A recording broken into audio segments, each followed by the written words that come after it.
here in Epping, New Hampshire, against the hated Seaghost United. Sam, we had a kind of a slow start to this match.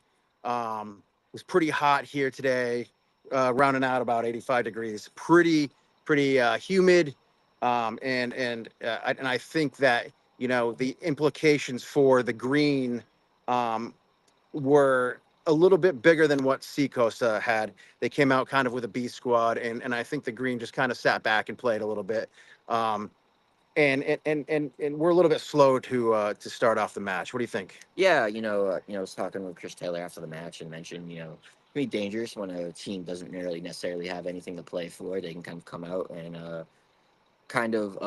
go as hard as they want to. And I think, especially in the first half, I think that Labovitz goal was very crucial, but especially in the second half, seemed like maybe the temperature are just overall, guys are getting tired. It is later into the season. But you got some crucial goals at the end of the game, especially from a guy like Diego Rivid.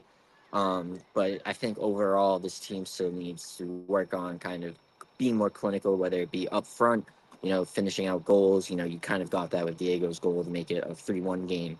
But also in the back, defending wise, staying strong, maybe not letting the foot off the gas pedal, being maybe a bit smarter with how you close out a game. Obviously great to get 3 points, clinch a playoff spot. But obviously this club has a lot higher aims in terms of what it hopes to achieve this season. Yeah, I mean, like I said, the implications here were that Vermont Green has to keep on trucking, stay undefeated because they have the Western Mass Pioneers hot on their trail. Um, the game against Pioneers happens in a little more than a week's time, and there's a lot going on there. It seems Western Mass has the easier path to the end of the season. Um, this match doesn't necessarily serve as the game in hand for Vermont Green, but but it was certainly an important game, especially an away game, especially in a place that is not necessarily friendly all the time to them. They're playing kind of it's our first away match here. You're playing in kind of a cage on some questionable turf, but you know I think that for the most part the Seaboats came out in the second half. They came out really on fire. They didn't sit back. Obviously, one down 1-0. They didn't sit back and like they did in the first half and just absorb pressure and try and kick it out to runners. Um, the first goal of theirs after the 2-0 lead. Um, it was well taken. There was nothing that Jude was going to do about that goal. It was just well taken. It was a great individual effort by number 20. I don't know his name, but he was getting yelled at by his winger quite a bit in the game. Um, because he wasn't passing, but it was a great individual effort. It was a great finish.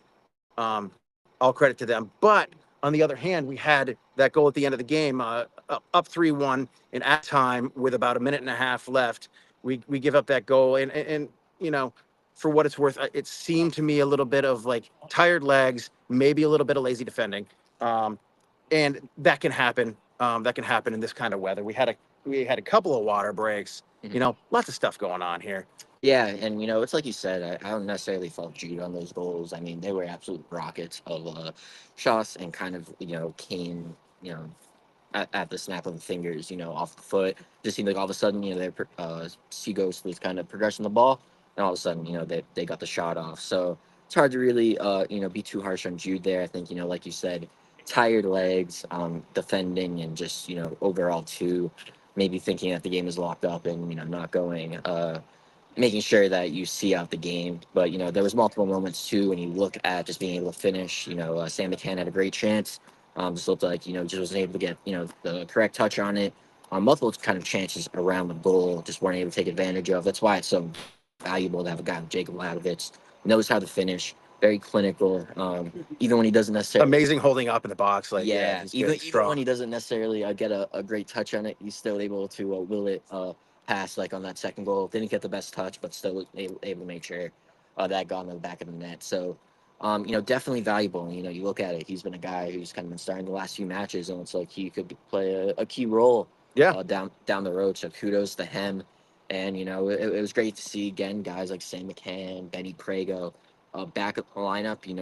Sam McCann getting a lot more minutes. Obviously he's been playing basically Connecticut, but Benny Prego getting a couple, 5-10 minutes. It's gonna be interesting to see how they're integrating into the squad, kind of. It was amazing. Yeah, I mean, to me, it was amazing. Like Benny came in and it was like he had never left the club, Mhm. never left the squad. He did a lot of things that he's replacing an Amoni Thomas who's gone back to school. We have a number of players who have gone back to school, so he's replacing an Amoni Thomas who's gone back to school right now, and he's Epping, New Hampshire, right there. If you can hear that.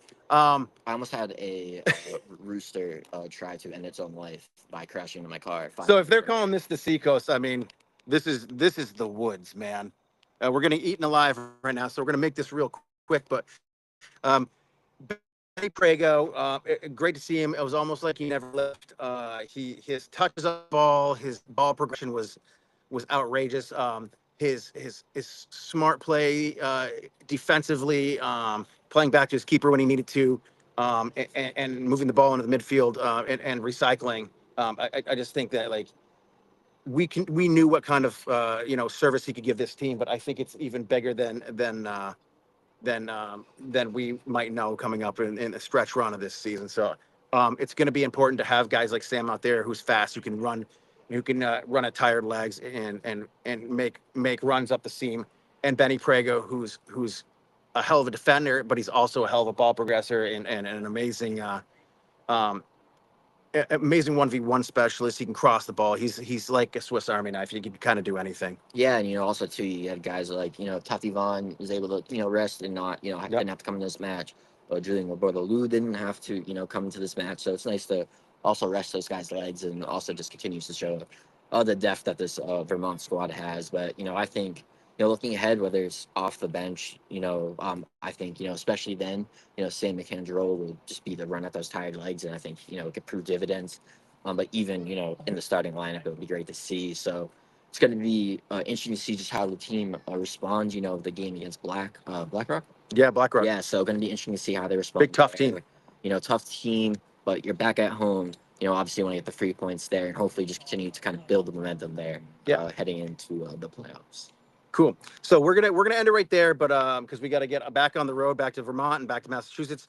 But we're gonna come at you probably tomorrow with a full recap of last weekend and today. See what Tyson thinks.